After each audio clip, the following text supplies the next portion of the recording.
चलाते मेरे को समझाना चाहिए, है ना? ठीक है। दोबारा पढ़ने पर आवाज। ये एक्सपेरिमेंट बेटा आज अब इनसे क्या समझेंगे कि पहला तो अपन ने ये लिखा है, देखो यहाँ पर गुब्बारा फटने पर आवाज क्यों आती है। ठीक है, और अपन इसकी आवाज तो सुनेंगे, इसमें साथ में एक और चीज यहाँ पर अपन देखेंगे। ठीक, ये देखो इसके हाथ में क्या है? नारंगी का छिलका। नारंगी का छिलका। ठीक है, और यह इस नारंगी के छिलके को इस पर क्या करेगा? स्क्वीज करेगा, निचोएगा। ठीक है, उससे पहले अपन एक और चीज यहाँ पर देखते हैं। ठीक, गुब्बारा सामने कर लो भाई। अब देखो इस गुब्बारे के ऊपर अपन पानी डालते हैं।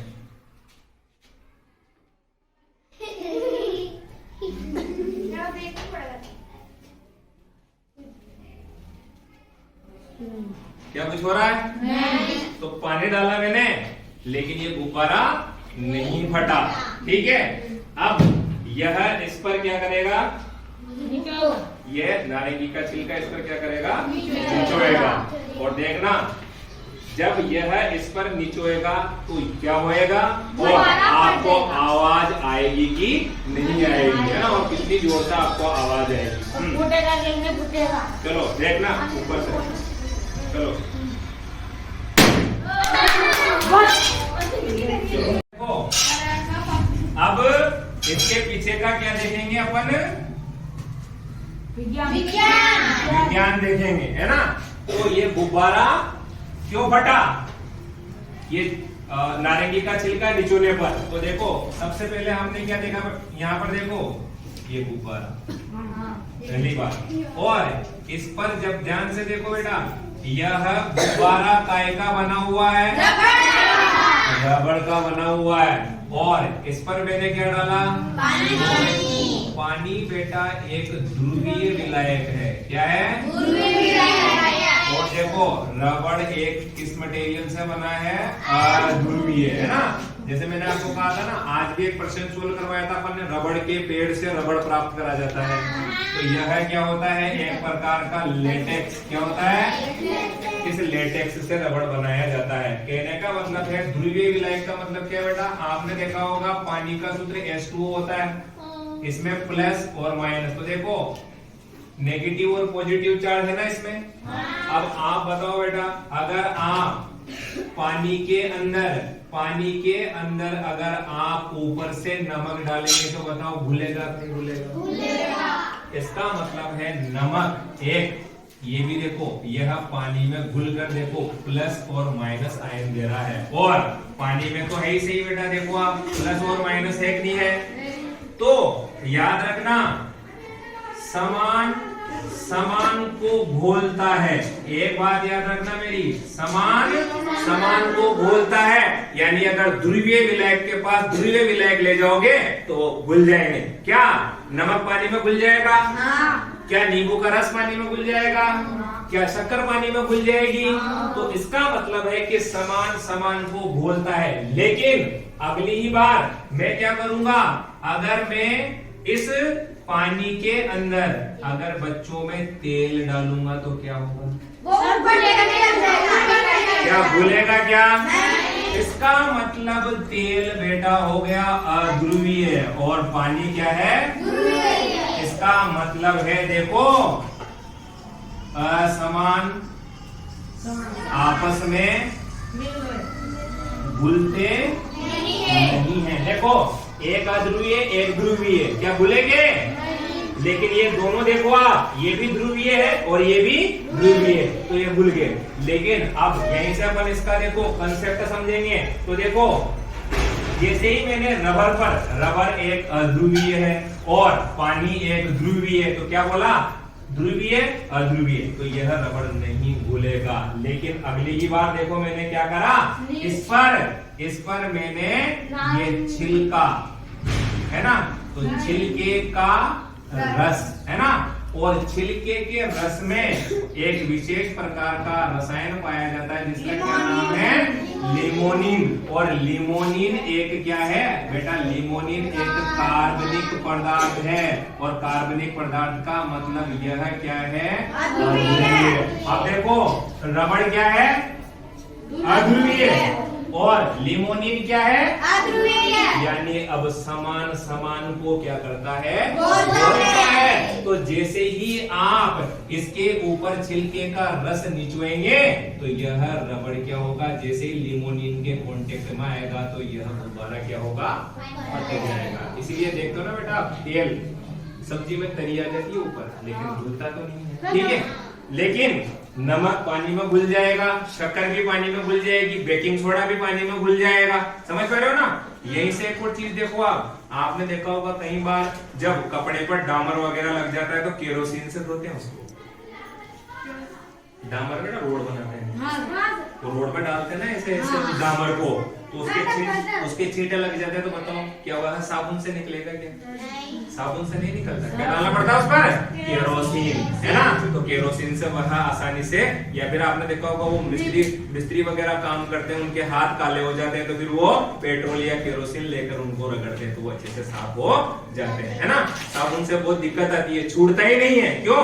क्योंकि उनका हाथ काला है। वह एक अध्रुवीय और केरोसिन वह भी एक अध्रुवीय प्रॉपर्टी रखता है, तो वो समान समान में क्या करते हैं? मिलकर आपस में घुल जाते हैं। तो भैया पहला कंसेप्ट आपको क्लियर हुआ कि यह गुब्बारा छिलके का, संतरे के छिलके के रस से क्यों पड़ जाता है जबकि पानी से क्यों नहीं पड़ता है। ये एक बात क्लियर है बच्चों? कोई दिक्कत इसमें? अब अगला देखो, दूसरी बात।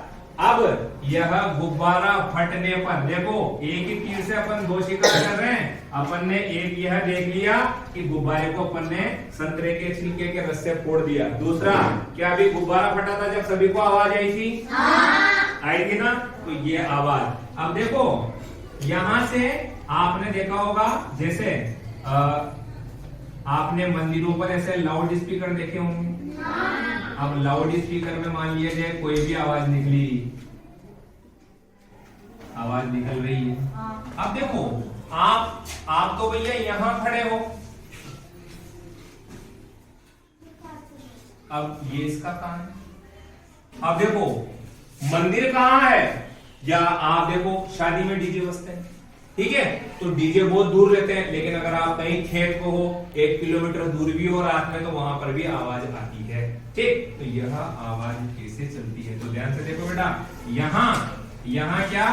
वायु के कण, ये देखो वायु है ना, अब वायु के क्या है? कण। तो देखो जैसे इस लाउड स्पीकर से ध्वनि की तरंगे, है ना, पैदा होगी, तो ये ध्वनि की तरंगे इन वायु के कणों के क्या होगी? टकराएगी। तो ये कण क्या करेंगे? गति करेंगे। तो देखो इस कण ने गति करके इसके टक्कर मारी, है ना? देखो अगर एक लोहे की गेंद पड़ी है, इधर से मैं दूसरे लोहे की गेंद फेंकूंगा, आप अंटियां खेलते हो, एक दूसरे के टकराती तो वो गति करती है, ठीक है? तो देखो इसने अपनी ऊर्जा इसको दे दी, फिर इसने अपनी ऊर्जा इसको दे दी, तो देखो ये इसके टकराया, ये इसके टकराया, ये इसके। तो बताओ ध्वनि आगे बढ़ रही नहीं बढ़ रही? ध्वनि की ऊर्जा इस प्रकार इन कणों के टकरा के आगे बढ़ती है, और जैसे ही यह आपके कान में जाती है तो आपको यहाँ जो भी हेलो है ना, या जो भी यहाँ पर गाना बज रहा है ना, वो आपको यहाँ सुनाई देता है, ठीक? अब देखो एक प्रश्न पूछा जाएगा, चंद्रमा पर अगर दो व्यक्ति एक दूसरे से बात कर रहे हैं तो उनको सुनाई क्यों नहीं देता? क्योंकि वहाँ वायु उपस्थित नहीं होती। शाबाश। क्योंकि चंद्रमा पर वायुमंडल नहीं पाया जाता। अब वायु ही नहीं है। एक यहाँ चंद्रमा से बाहर निकलेगा, धूप तो जानी गई। अब देखो इधर, ये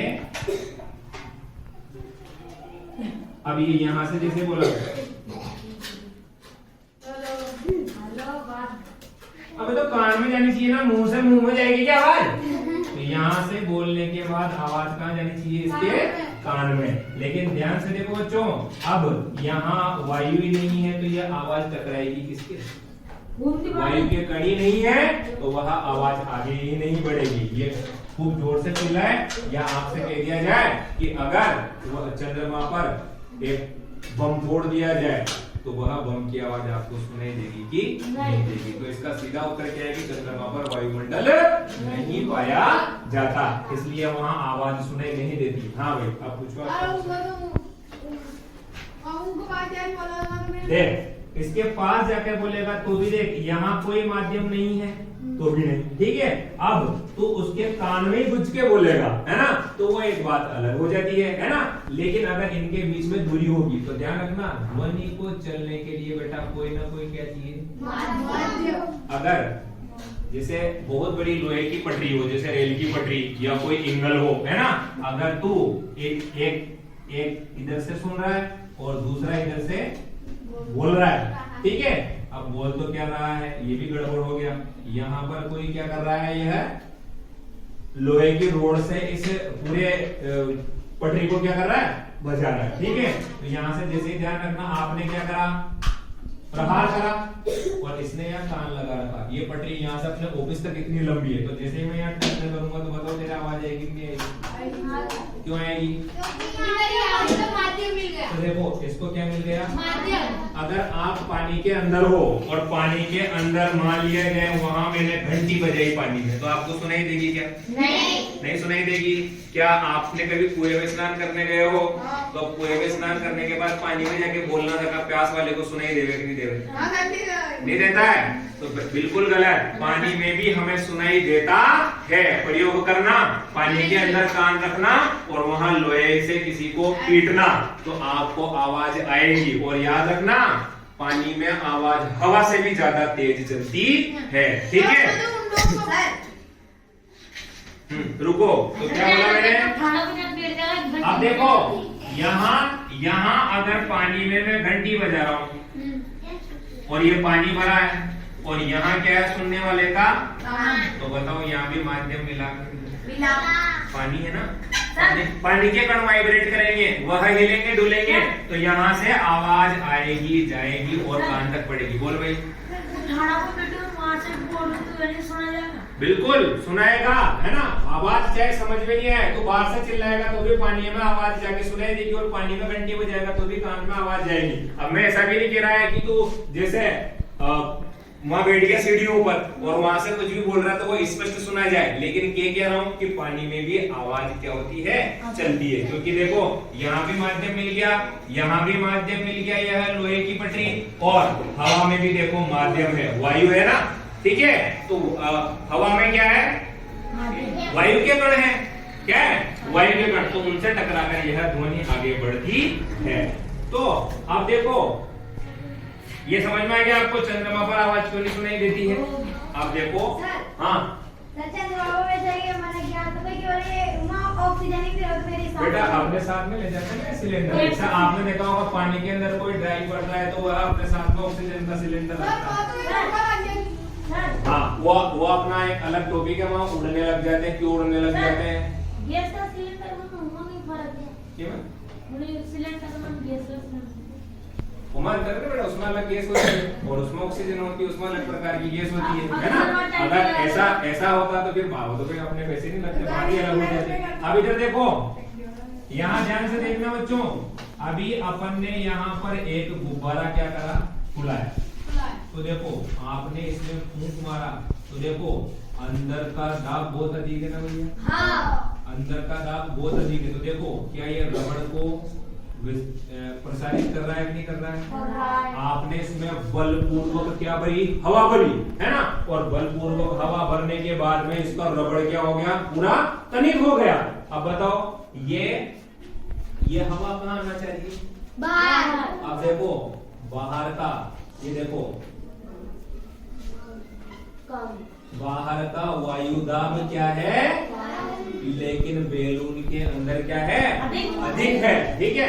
अच्छा चलो एक और बात करते हैं, अगर इसमें इस गुब्बारे को कंप्रेसर पे लगा दें, कंप्रेसर पे लगा दें तो बेटा एक टाइम तो ऐसा है ना कि ये गुब्बारा फट जाएगा। जब यह अंदर के दाब को ये दीवार सहन नहीं कर पाएगी रबड़ की, तो गुब्बारा क्या होगा, फट जाएगा। जैसा भी ये कह रहा था सुमित, अब मेरे को डर लग रहा है कि ये टूट ना जाए, है ना। कारण क्या है, इसकी जब तक कैपेसिटी होगी जब तक यह फूलता रहेगा, लेकिन जैसे ही यह अंदर के दाब को सहन नहीं कर पाएगा गुब्बारा क्या हो जाएगा, फट जाएगा, होती है ना, और यह फट जाएगा। अब देखो बाहर का वायु दाब तो हो गया कम और अंदर का हो गया ज्यादा।